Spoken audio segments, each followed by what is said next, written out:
ಎಲ್ರಿಗೂ ನಮಸ್ಕಾರ. ಇವತ್ತು ಒಂದು ಒಳ್ಳೆ ರೆಸಿಪಿನ ಮಾಡಿದ್ದೀನಿ. ಅದು ಮೊಟ್ಟೆ ಜೊತೆಗೆ ಸೊಪ್ಪನ್ನು ಬೆರೆಸಿ ಒಂದು ಕರ್ರಿ ಮಾಡಿದ್ದೀನಿ. ಸಿಕ್ಕಾಪಟ್ಟೆ ಇಷ್ಟ ಆಗುತ್ತೆ. ನಿಮ್ಮ ಮನೇಲಿ ಮಕ್ಕಳು ಯಾರಾದರೂ ಸೊಪ್ಪು ತಿನ್ನಲ್ಲ, ಮೆಂತ್ಯ ಸೊಪ್ಪು, ಪಾಲಕ್ ಸೊಪ್ಪು ಅಂತ ಅಂದರೆ ಈ ಥರ ಟ್ರೈ ಮಾಡಿ. ಪಾಲಕ್ ಸೊಪ್ಪಿನ ನೋಡಿರ್ತೀರ, ಮೆಂತ್ಯ ಸೊಪ್ಪಿನ ನೋಡಿಬಿಡಿ ಹೇಗೆ ಮಾಡೋದು ಅಂತ.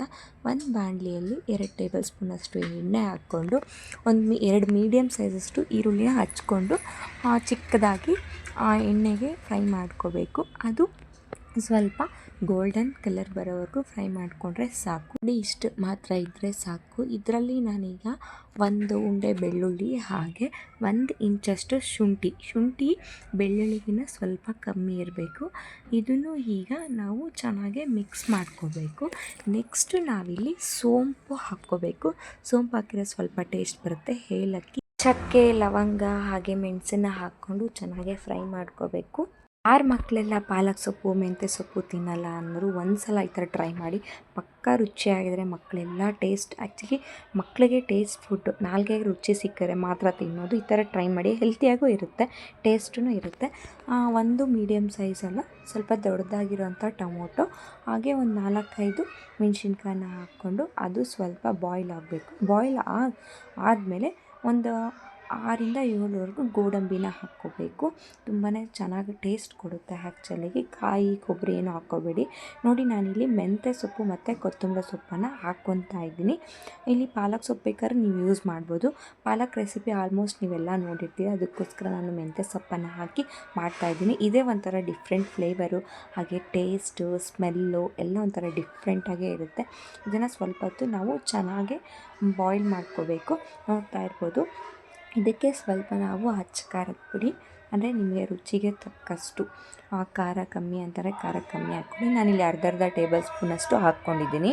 ರುಚಿಗೆ ತಕ್ಕಷ್ಟು ಉಪ್ಪನ್ನು ಹಾಕ್ಬಿಟ್ಟು ಸ್ವಲ್ಪ ಹೊತ್ತು ಮಿಕ್ಸ್ ಮಾಡಿಬಿಟ್ಟು ಸ್ಟವನ್ನು ಆಫ್ ಮಾಡಿಕೊಂಡು ಒಂದು 10 ನಿಮಿಷ ಅದನ್ನು ಆರಲಿಕ್ಕೆ ಬಿಡಬೇಕು. ಆರಿದ್ಮೇಲೆ ನೀವು ಮಿಕ್ಸಿಗೆ ಹಾಕಬೇಕು. ಆರಿದ್ಮೇಲೆ ಸ್ವಲ್ಪ ರುಚಿ ಅನ್ನೋದು ಕಾಣಿಸುತ್ತೆ. ಒಂದು 10-15 ನಿಮಿಷ ಬಿಟ್ಟಾದಮೇಲೆ ಅದು ಆರಿರುತ್ತಲ್ವ, ನಾವು ಮಸಾಲೆ ಎಲ್ಲ ಅದನ್ನು ನೀಟಾಗಿ ಚೆನ್ನಾಗಿ ರುಬ್ಕೋಬೇಕು. ನಿಮಗಿಲ್ಲ ಸ್ವಲ್ಪ ನಮಗೆ ಗ್ರೇವಿ ಸ್ವಲ್ಪ ಇದು ಕನ್ಸಿಸ್ಟೆನ್ಸಿ ಸಾಫ್ಟ್ ಬೇಡ ಅಂತ ಅಂದವ್ರಿಗೆ ಈ ಥರ ಒಂಥರ ತಿಕ್ಕಾಗಲ್ಲ, ಸಾಫ್ಟ್ ಆಗೋಲ್ಲ, ಆ ಥರ ರುಬ್ಕೊಂಡ್ರು ಇನ್ನೂ ಬಾಯಿಗೆ ಸ್ವಲ್ಪ ಚೆನ್ನಾಗಿ ಟೇಸ್ಟ್ ಸಿಗುತ್ತೆ. ನಾನಿಲ್ಲಿ ಬಂದು 4 ಮೊಟ್ಟೆನ ತೊಗೊಂಡಿರೋದು ಅಷ್ಟೇ. ನಾನು ಮಾಡ್ತಿರೋ ಗ್ರೇವಿ ಬಂದ್ಬಿಟ್ಟು ಒಂದು 3-4 ಜನ ಊಟ ಮಾಡ್ಬೋದು.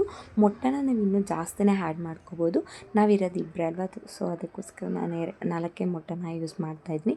ಅದೇ ಬಾಣಲಿಲಿ 1 ಸ್ಪೂನಷ್ಟು ಎಣ್ಣೆ ಹಾಕ್ಕೊಂಡು ಈರುಳ್ಳಿ, ಕರಿಬೇವಿನ ಸೊಪ್ಪನ್ನು ಹಾಕ್ಕೊಂಡು ಚೆನ್ನಾಗಿ ಮಿಕ್ಸ್ ಮಾಡ್ಕೋಬೇಕು. ಇದರಲ್ಲಿ ಯಾವುದೇ ಸಾಸಿವೆ, ಜೀರಿಗೆ ಹಾಕೋ ಅವಶ್ಯಕತೆ ಇಲ್ಲ. ಅದನ್ನು ಬೇಕಾದ್ರೆ ನೀವು ಸ್ಕಿಪ್ಪನ್ನು ಮಾಡ್ಕೋಬೋದು. ಯಾಕಂದರೆ ನಾವು ಫ್ರೈ ಮಾಡಿಬಿಟ್ಟು ಎಲ್ಲ ಮಿಕ್ಸಿಗೆ ಹಾಕಿ ಮಾಡ್ತೀವಲ್ಲ, ರುಚಿ ಅನ್ನೋದು ಇಲ್ಲೇ ಸಿಗುತ್ತೆ. ನೆಕ್ಸ್ಟ್ ನಾವು ರುಬ್ಬಿ ಇಟ್ಕೊಂಡಿರುವಂತಹ ಮಸಾಲೆನ ಹಾಕ್ಬಿಟ್ಟು ಸ್ವಲ್ಪ ಹೊತ್ತು ಎಣ್ಣೆಲಿ ಫ್ರೈ ಮಾಡಾದಮೇಲೆ ಸ್ವಲ್ಪ ನೀರನ್ನು ಹಾಕಬೇಕು. ಅಂದರೆ ನೋಡ್ಕೋಬೇಕು, ನಿಮಗೆ ತಿಕ್ಕಾಗಬೇಕು, ಇಲ್ಲ ಗ್ರೇವಿ ಥರ ಬೇಕು, ಇಲ್ಲ ಸಾಂಬಾರು ಥರ ಬೇಕು ಅಂತ ಹೇಳ್ಬಿಟ್ಟು ನೀವೇ ಸ್ವಲ್ಪ ನೋಡಿಕೊಂಡು ವಾಟರ್ ಹಾಕ್ಕೊಳ್ಳಿ. ಇದೆಲ್ಲ ಫುಲ್ ಚೆನ್ನಾಗೆ ಕುದಿ ಹತ್ತಬೇಕು. ಆಮೇಲೆ ಈಗ ರುಚಿಗೆ ತಕ್ಕಷ್ಟು ಹೀಗೆ ಉಪ್ಪು ಹಾಕಿರೂ ನಡೆಯುತ್ತೆ. ನೋಡಿ, ಕುದೀತಾ ಇದೆ. ನಾನು ಒಂದು ಚಿಕ್ಕ ಪ್ಲೇಟಲ್ಲಿ ಮೊಟ್ಟೆನ ಹೊಡೆದು ಅಲ್ಲಲ್ಲಿ ಹಾಕ್ತಾಯಿದ್ದೀನಿ. ಸ್ವಲ್ಪ ಡಿಸ್ಟೆನ್ಸ್ನ ಗ್ಯಾಪ್ ಬಿಟ್ಟು ಮೊಟ್ಟೆನ ಹಾಕಬೇಕು. ಏನಕ್ಕಪ್ಪ ಅಂತಂದರೆ ಎಲ್ಲ ಒಡೆದೋಗೋ ಚಾನ್ಸಸ್ ಇರುತ್ತೆ. ತಿರ್ಗಿ ಹಾಕಿದ ತಕ್ಷಣ ನಾವು ಸ್ಪೂನಲ್ಲಿ ಎತ್ತಬಾರ್ದು. ಏನಕ್ಕಂದರೆ ಅದೆಲ್ಲ ಒಡೆದೋಗುತ್ತೆ. ಏನಿಲ್ಲ ಅಂತಾರೆ ಒಂದು 2 ಮಿನಿಟ್ಸ್ ಆದರೂ ಟೈಮ್ ತೊಗೋಬೇಕು. ನಾವು ಇವಾಗ ಒಂದು 3-5 ಮಿನಿಟ್ಸ್ ಬಿಟ್ಬಿಟ್ಟು ಈಗ ಮೊಟ್ಟೆನ ಎತ್ತುತ್ತಾ ಇದ್ದೀನಿ. ನೋಡಿ, ಸೇಮ್ ಆಮ್ಲೆಟ್ ಯಾವ ರೀತಿಯಾಗಿ ಬಂದಿದೆಯೋ ಆ ರೀತಿಯಾಗಿ ಬಂದಿದೆ.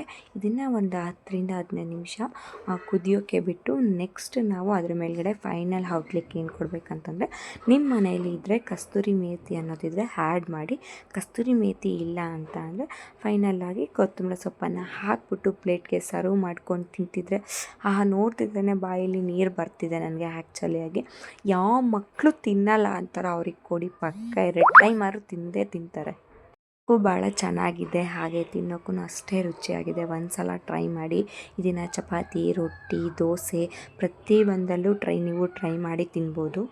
ನಾನು ಮಾಡಿರೋಂತಹ ಮೆಂತ್ಯ ಮೊಟ್ಟೆ ಕರಿ ನಿಮಗೆ ಇಷ್ಟ ಆಗಿರೋ ಲೈಕ್ ಮಾಡಿ, ಹಾಗೆ ಶೇರ್ ಮಾಡಿ. ಒಂದ್ಸಲ ಟ್ರೈ ಮಾಡ್ತೀನಿ ಅಂತ ಹೇಳ್ತೀನಿ.